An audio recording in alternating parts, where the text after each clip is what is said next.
യേശുവിൽ ഏറ്റവും അനുഗ്രഹീതരായ പ്രിയപ്പെട്ടവരെ, ഇന്ന് ദൈവവചനം ശ്രവിക്കുവാൻ പ്രാർത്ഥനയോടെ ഒരുങ്ങി നിൽക്കുന്ന ഒരു ദിവസമാണ്.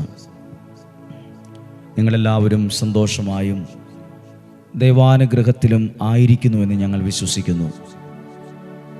ദൈവം നിങ്ങളെ സമൃദ്ധമായി അനുഗ്രഹിക്കും. ഓരോ ദിവസവും നിങ്ങൾ ദൈവത്താൽ, സർവശക്തനായ ദൈവത്താൽ, ആ വചനത്താൽ അനുഗ്രഹിക്കപ്പെട്ടുകൊണ്ടിരിക്കുന്നു. പ്രിയപ്പെട്ടവരെ, ഒരു നിമിഷം നിങ്ങൾക്ക് വേണ്ടി പ്രാർത്ഥിക്കട്ടെ. കർത്താവേ, അങ്ങയുടെ വചനം കേൾക്കുന്ന ഈ വ്യക്തിയെ, ആ കുടുംബത്തെ, ആ തലമുറയെ, അവരുടെ വ്യക്തിപരമായ ആവശ്യങ്ങളെ അങ്ങയുടെ കരങ്ങളിൽ ഏൽപ്പിച്ചു തന്ന് പ്രാർത്ഥിക്കുന്നു. വേദനിക്കുന്ന കുടുംബമുണ്ട്, രോഗമായ അവസ്ഥയിലുള്ളവരുണ്ട്, ജീവിതത്തിൻ്റെ പ്രതിസന്ധികളിൽ തളർന്നവരെന്നെ കേൾക്കുന്നുണ്ട്. എന്തു ചെയ്തിട്ടും വിജയിക്കുന്നില്ലല്ലോ എന്ന് ചിന്തിക്കുന്നവരുണ്ട്. എനിക്കെന്തോ ശാപമാണോ എന്ന് ചിന്തിച്ച് മനസ്സ് തളർന്നിരിക്കുന്നവരുണ്ട്. എൻ്റെ ജീവിതത്തിൽ എന്താ ദൈവം ഇടപെടാത്തതെന്ന് ചോദിക്കുന്നവരുണ്ട്. എൻ്റെ പ്രാർത്ഥന എന്താ ദൈവം കേൾക്കാത്തത്, എന്നെ ദൈവം മറന്നു കളഞ്ഞോ എന്ന് ചോദിക്കുന്നവരുണ്ട്. ഞങ്ങൾ നിങ്ങൾക്ക് വേണ്ടി പ്രാർത്ഥിക്കുന്നു. ദൈവത്തിൻ്റെ അത്ഭുതങ്ങൾ നിങ്ങൾ കാണാനിടവരും. ദൈവത്തിൻ്റെ വലിയ പ്രവർത്തികൾ നിങ്ങൾ കാണാനിടവരും. ശബ്ദത്തിലല്ലെങ്കിലും മനസ്സിലെങ്കിലും പറ, എൻ്റെ ജീവിതത്തിൽ ദൈവം ഇടപെടുമെന്ന് ഞാൻ വിശ്വസിക്കുന്നു എന്ന്.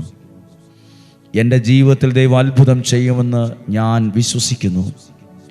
നിങ്ങൾക്ക് വേണ്ടി പ്രാർത്ഥിക്കുന്നു. ഡെയിലി ബ്ലെസ്സിങ്ങിൻ്റെ ഈ വലിയ കൂട്ടായ്മയിലുള്ള ഓരോ വ്യക്തികൾക്കും വേണ്ടി പ്രാർത്ഥിക്കുന്നു.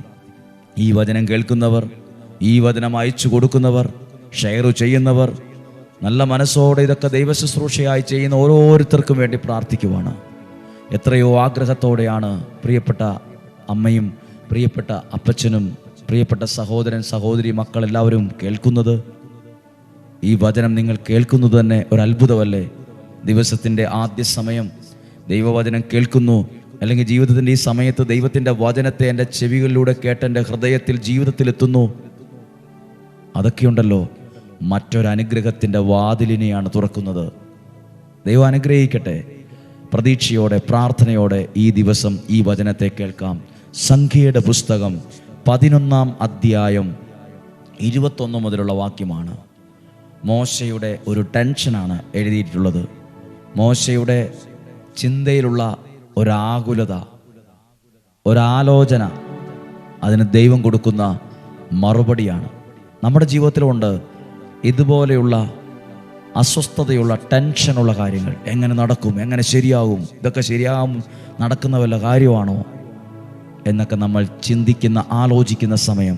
സംഖ്യയുടെ പുസ്തകം 11:21. മോശ കർത്താവിനോട് പറഞ്ഞു, എന്നോടൊത്ത് 6 ലക്ഷം യോദ്ധാക്കൾ തന്നെയുണ്ട്.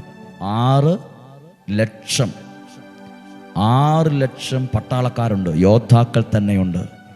എന്നിട്ടും ദൈവം എന്നോട് പറയുന്നു, 1 മാസത്തേക്ക് അവർക്ക് ഭക്ഷിക്കാൻ മാംസം നൽകാമെന്ന്. 1 മാസത്തേക്ക് 6 ലക്ഷം പേർക്ക് എന്തേരം മാംസം വേണം, എന്തേരം മാംസം വേണം, ചിന്തിക്കാൻ പറ്റുമോ? മോശ ചോദിക്കുവാണ്, 22-ാമത്തെ വാക്യം, ആടുകളെയും കാളകളെയും അവർക്ക് മതിയാവോളം അറക്കുവോ? എന്തേരം എണ്ണത്തിനെ കൊല്ലണം? 6 ലക്ഷം പേർക്ക്, അതും യോദ്ധാക്കൾ. അവർക്ക് എത്ര നാളത്തേക്ക്? 1 മാസത്തേക്ക് ആവശ്യത്തിന് എല്ലാം ദൈവം തരുമെന്ന് പറയുമ്പോൾ മോശ ചോദിക്കുവാണ്, എനിക്ക് മനസ്സിലാകുന്നില്ല ഇതെങ്ങനെ ശരിയാകുമെന്ന്. കാളകളെയും ആടുകളെയും എത്ര എണ്ണത്തിനെ അർത്ഥ ശരിയാകാനാ? മതിയാകോളം അറക്കുമോ? അവർക്ക് തൃപ്തിയാകോളം കടലിലെ മത്സ്യത്തിൽ ഒരുമിച്ച് കൂട്ടുമോ? ഇത്രയും പേർക്ക് മീൻ, ഇത്രയും പേർക്ക് ഫിഷ് കറിയൊക്കെ വെച്ച് കൊടുക്കണമെങ്കിൽ കടലിലെ മൊത്തം മീനിനെ നീ ഒരുമിച്ച് കൂട്ടുമോ? സംശയത്തോടും വിഷമത്തോടും ടെൻഷനോടും കൂടെ ചോദിക്കുന്ന ചോദ്യമാണ്. അപ്പോൾ അതിന് തൃപ്തികരമായൊരു മറുപടി ദൈവം കൊടുക്കുക. 23-ാമത്തെ വാക്യം, കർത്താവ് മോശയോട് അരുളി ചെയ്തു, എൻ്റെ കൈക്ക് നീളം കുറഞ്ഞു പോയോ? എൻ്റെ വാക്ക് നിറവേറുമോ എന്ന് ഇല്ലയോ എന്ന് നീ കാണും. എൻ്റെ കൈക്ക് നീളം കുറഞ്ഞു പോയോന്നും എൻ്റെ വാക്ക് നിറവേറുവോ ഇല്ലയോ എന്ന് നീ കാണും. ഇവിടെ എന്നെ കേൾക്കുന്ന പ്രിയപ്പെട്ടവരെ, നിങ്ങളും ചിന്തിക്കും, ഞാനിങ്ങനെയൊക്കെ പ്രാർത്ഥിച്ച് ഇതൊക്കെ ശരിയാകുമോ? ഇത്രയും പൈസ ആവശ്യമില്ലേ? ഈ ഫീസ് അടയ്ക്കാൻ പറ്റുമോ? ഇത് പഠിച്ച് ജയിക്കാൻ പറ്റുമോ? ഈ കടബാധ്യത മാറുമോ? ഈ സ്ഥലം വിൽക്കാൻ പറ്റുമോ? എൻ്റെ വാക്ക്, ദൈവത്തിൻ്റെ വാക്ക് നിറവേറുമോ ഇല്ലയോ എന്ന് നീ കാണും.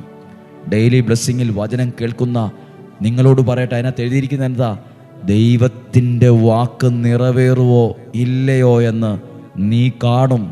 ദൈവവചനത്തിന് ശക്തി ഉണ്ടോ ഇല്ലയോ എന്ന് നിങ്ങൾ അറിയും. ദൈവവചനത്തിലൂടെ അത്ഭുതം സംഭവിക്കുമോ ഇല്ലയോ എന്ന് നിങ്ങൾ അറിയും. ലക്ഷക്കണക്കിന് ആളുകളെ ഡെയിലി ബ്ലെസ്സിങ്ങിൽ വചനം കേട്ട് അനുഗ്രഹത്തോടെ മുന്നോട്ട് നീങ്ങുന്നത് ദൈവവചനത്തിൻ്റെ ശക്തി ഉള്ളതുകൊണ്ടാണ്.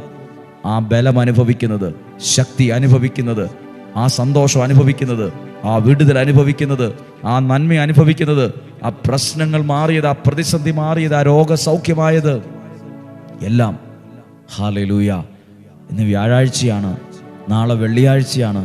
ഈ വചനം കേൾക്കുന്ന പ്രിയരെ, കുറച്ചു സമയം പ്രാർത്ഥിക്കാനൊക്കെ മാറ്റിവെക്ക്. എത്ര തിരക്കുണ്ടെങ്കിലും സമയമുള്ളതുപോലെ ഒന്ന് വന്ന് പ്രാർത്ഥിക്കാനൊക്കെ മനസ്സ് വയ്ക്ക്. എന്തെന്നറിയാമോ?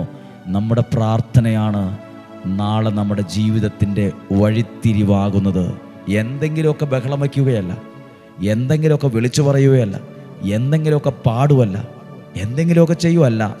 പിന്നെയോ ദൈവത്തിൻ്റെ വചനങ്ങളെ കേട്ട് ആ വചനത്തിൽ നിന്നുകൊണ്ട് പ്രാർത്ഥിക്കുമ്പോൾ നിങ്ങൾ കാണും, നിങ്ങളുടെ ജീവിതത്തിൽ വലിയ കാര്യങ്ങൾ ദൈവം ചെയ്യുന്നത് നിങ്ങൾ കാണും. ശരിയാകുമോ? ശരിയാകുകയല്ലേ? വിൽക്കാൻ പറ്റുമോ? കടം ഇതാ ഇങ്ങനെയാവൂലേ? ജപ്തിയാകുമോ? മക്കളുടെ ഭാവിയൊക്കെ ഇടയ്ക്ക് വെച്ച് നിന്നു പോകുമോ? ഈ ഭാഷ പഠിക്കാൻ പറ്റുമോ? ആ രാജ്യത്ത് പോകാൻ പറ്റുമോ? ഇങ്ങനെയായില്ലേ? ദൈവം നിങ്ങളോട് ചോദിക്കുവാണ്, ദൈവവചനത്തിന് ശക്തി ഉണ്ടോ ഇല്ലയോ എന്ന് നിങ്ങൾ അറിയും. ദൈവത്തിൻ്റെ കൈക്ക് നീളം കുറഞ്ഞു പോയോ എന്ന് നിങ്ങൾ അറിയും. നിങ്ങൾ വിശ്വസിച്ച് പറ, ഇന്ന് എൻ്റെ ജീവിതത്തിൽ ചില അത്ഭുതമുണ്ട്. ഇന്നെൻ്റെ ആ രോഗമുള്ള ഭാഗത്ത് യേശു കൈവച്ച് സൗഖ്യമാക്കും. എന്നെൻ്റെ പ്രശ്നങ്ങൾ, ഉയർന്ന മല പോലുള്ള പ്രശ്നം മഞ്ഞുപോലെ ഉരുകും. എൻ്റെ മുമ്പിലുള്ള വെല്ലുവിളികളെ ഞാൻ ഭയപ്പെടത്തില്ല. കാരണം ദൈവത്തിൻ്റെ കരം എൻ്റെ കൂടെയുണ്ട്. ദൈവത്തിൻ്റെ ശക്തി ഞാൻ അനുഭവിച്ചറിഞ്ഞു. ഞാൻ ദൈവത്തിൻ്റെ വചനത്തിലാണ് നിൽക്കുന്നത്. നിങ്ങളും പ്രാർത്ഥിക്കണം. ഈ വചനം ഇന്ന് നിങ്ങൾക്കൊരു അനുഗ്രഹമാണ്. നാളെ വെള്ളിയാഴ്ചയാണ്. സാധ്യമായ എല്ലാവർക്കും ഒരുമിച്ച് പ്രാർത്ഥിക്കാൻ ഒരനുഗ്രഹമുണ്ടാകട്ടെ. അടുത്തുള്ളവരായാലും അകലെയുള്ളവരായാലും പ്രിയപ്പെട്ടവരെ, പരസ്പരം ഈ ശുശ്രൂഷകളെക്കുറിച്ച് പറയണം. കാരണം അനേകർ അനുഗ്രഹിക്കപ്പെടുന്നു. ഞങ്ങൾ പ്രാധാന്യം കൊടുക്കുന്നത് ദൈവത്തിനും ദൈവവചനത്തിനുമാണ്, മറ്റൊന്നിനുമല്ല. അതുകൊണ്ട് നിങ്ങൾക്ക് ഈ ആലയത്തിൽ വരുമ്പോൾ ഒരു ദൈവ സാന്നിധ്യം അനുഭവിക്കാൻ കഴിയും. ഒരുപാട് ആളുകൾ ഒരു തീർത്ഥാടനം പോലെ ഇവിടെ വരുന്നുണ്ട്. കൽക്കുരിശിൽ എണ്ണയൊഴിക്കുന്നു, നിയോഗം വെച്ച് പ്രാർത്ഥിക്കുന്നു. അങ്ങനെ പ്രാർത്ഥിച്ച് അവർ അനുഗ്രഹത്തിലേക്ക് വരുന്നു. അവരുടെ മക്കൾ അനുഗ്രഹിക്കപ്പെടുന്നു. കഴിഞ്ഞ ആഴ്ചകളിൽ പിള്ളേർക്ക് പരീക്ഷയ്ക്ക് പോകുന്നതിന് മുമ്പ് അവരുടെ ഭാവി അനുഗ്രഹമാകാൻ, അവരുടെ പഠനം അനുഗ്രഹമാകാനൊക്കെ ഒരു തൈലം വെഞ്ചരിച്ച് പ്രാർത്ഥിച്ച് തൈലം കൊടുത്തിരുന്നു. ഈ ആഴ്ചയും ഈ വെള്ളിയാഴ്ചയും തൈലം പ്രാർത്ഥിച്ച് കൊടുക്കുവാണ്. എന്തിനെന്നറിയാമോ? നിങ്ങളുടെ വീടിൻ്റെ അനുഗ്രഹമാകുന്ന ഒന്നാകാൻ അനേകം പ്രാർത്ഥിച്ചു നൽകുന്ന ഒന്നാണ്. പ്രിയപ്പെട്ടവരെ, ദൈവം നിങ്ങളെ സമർത്ഥമായിട്ട് അനുഗ്രഹിക്കട്ടെ. ഇന്ന് വ്യാഴാഴ്ച വൈകുന്നേരം 6:15 വിശുദ്ധ യൂദാശ്ലീഹയുടെ മാധ്യസ്ഥതയിൽ നൊവേന ചൊല്ലി പ്രാർത്ഥിക്കുന്നുണ്ട്. സാധ്യമായവർ ഒരുമിച്ച് കൂടുക, നമുക്കൊരുമിച്ച് പ്രാർത്ഥിക്കാം. ഇന്ന് ഉച്ചകഴിഞ്ഞ് മുതൽ ശുശ്രൂഷകൾ ആരംഭിക്കുന്നു. നാളെ ഉച്ചകഴിഞ്ഞ് രാവിലെ 9 മണിക്ക് ആരാധന, 9:30 മുതൽ 3 മണി വരെ കൗൺസിലിംഗ് ആണ്. 1:45 ശുശ്രൂഷകൾ, ധ്യാന ശുശ്രൂഷകൾ ആരംഭിക്കുന്നു. വെള്ളിയാഴ്ച 2 മണിക്ക് അവസാനിക്കുന്നു. വെള്ളിയാഴ്ച ഏകദിന ശുശ്രൂഷകളിലേക്ക് ആർക്കും വന്ന് പങ്കെടുക്കാം. ദൈവം സമർത്ഥമായിട്ട് അനുഗ്രഹിക്കട്ടെ.